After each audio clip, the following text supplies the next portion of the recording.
találkozni, ez szívdobogtató. Elég idős volt már, de a Hinfi utcai otthonába 70-es évek elején meglátogattam. Egy kis magnófelvétel, még egy orsós magnófelvétel, hát ez még őrzi a találkozást, őrzi a hangot, annak az embernek a hangját, aki az első gólunkat szerezte. Nos, hát ez, mondom, egy nagyon olyan szívdobogtató. Ugyanúgy a Pataki Mihály, a 10-es évek híres centercsatára, aki fehér kesztyűbe játszott időnként, és hát ilyen legendaként él tovább. Hát én megkérdeztem tőle, mondd Pityke bácsi, hát ennyire a fair play szellemében, hát hogy még kesztyűbe is, de hogy azt mondja, Béla, hidd el, én csak a novemberi meccseke, meg az októberi meccseke hordtam, mert az izületeimet féltettem, és azért, hogy nehogy megfázolnak, hát ilyen fehér kesztyűt húzott, és hát így védekezett, meg hegedülni tanult, meg zongorázott, meg minden. De azt mondja, hát én ezt nem nyilatkoztam le soha, azt mondja, hadd törjék a fejüket, vagy mi. Hát ezt is nekem már túl a 70, majdnem 80 közelben mesélt el. Nos, ő még a lakásunkra is ellátogatott, amikor ott arra sétált, és hát vele is elbeszélgetünk, megvan a hangja, szintén neki is örökítve. A 20-as évek nagyságai, a 30-as évek nagyságai, ezek mind olyan találkozások voltak, szinte egy élmény, és hát szóval egy embert azért, hát hagy emeljek mégis innen ki, a Toldi Géza az nekem egy olyan emlékem, egy olyan nagy ajándék ez is a sorsnak, hogy ezzel az emberrel még én találkozhattam, és azokat a fradi szívbéli szavakat én még az ő szájából hallhattam. Hát felejtetlen és nagyon nagy barátság fejlődött ki közöttünk. Én a születésnapjára meg is írtam a könyvet, amit a vitrínbe ki is van állítva, a Fradi szívéről és a akkori dokumentumok, és hát vissza-vissza kérdeztem, és hát ez a könyv tulajdonképpen expressz gyorsasággal kellett, hogy elkészüljön, mert hát a születésnapi ajándék az egyik ez volt.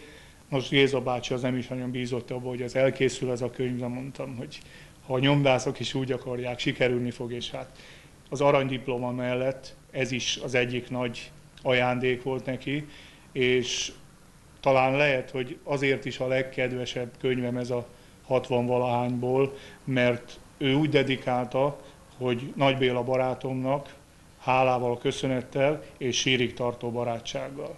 Hát sajnos ez a sírig tartó barátság ez elég hamar utána bekövetkezett, még ebbe a terembe itt utoljára együtt voltunk, azért is Toldi Géza terem a neve, utána sajnos már csak a temetőbe találkoztunk, és a gyászbeszédet, hát életem egyik legnehezebb gyászbeszéde volt, amit elmondtam, mondanom se kell, hát pedig elmondtam már több mint 50-et ilyen hajdani fradistáknak, de ez tényleg olyan volt, mintha az apámat temettem volna. Egyébként érdekes, hogy édesapámnak is, hát a Toldi Géza volt a kedvence Hajdanán, és hát egyszer itt a Fradi pályán itt találkoztak, én hoztam össze tulajdonképpen a két hajdani fradistát, és nekem ez is egy emlékem.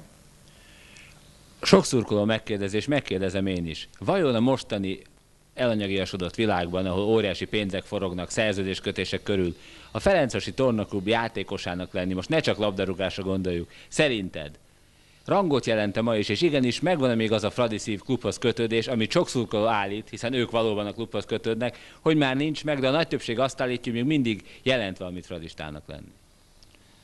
Igen, a fradistáknak, tehát a sportolóknak igenis dobog még a fradi szívük, ezt számtalanszor bebizonyították, és a szurkolóink ezt látják. Ezt érzik akkor, amikor ez a fradi szív még hevesebben dobog a szokásosnál is, hiszen gondoljunk itt a közelmúlt történéseire, akkor, amikor a csapat Kispesten megnyerte a mérkőzést, hogy ezt a aránylag csekély távolságot 1 óra hossz alatt sikerült a busszal megtenni, mert úgy ünnepeltek szurkolók, és én ugye benn voltam a buszban a játékosokkal. A játékosokat annyira feldobta ez is, és volt, akinek könnyű potyogott a szeméből, többek között a focinak, a Fodornak is, hogy azt mondja, ezért már érdemes volt azt mondja, egyáltalán valaha futballcipőt húzni, hogy ezt megélje, de valamennyien úgy vélekedtek, és ez főleg akik más klubból jöttek, hogy hát ez szinte hihetetlen, hogy ők ezt sehol ezt nem tapasztalták, és hogy bizony ez egy olyan élmény egy sportolónak, hogy ezt nem tudja elfelejteni, és ezt a következő mérkőzésre magával viszi, és azért majdnem mindig ez, hogy úgy mondjam, hosszú távon így belé évődik, és egyszerűen nem tud szív nélkül játszani. Most olyan dolgokról beszélünk, amik először voltak Magyarországon. Most először gondoljunk a bajnokságra és a Fiestára.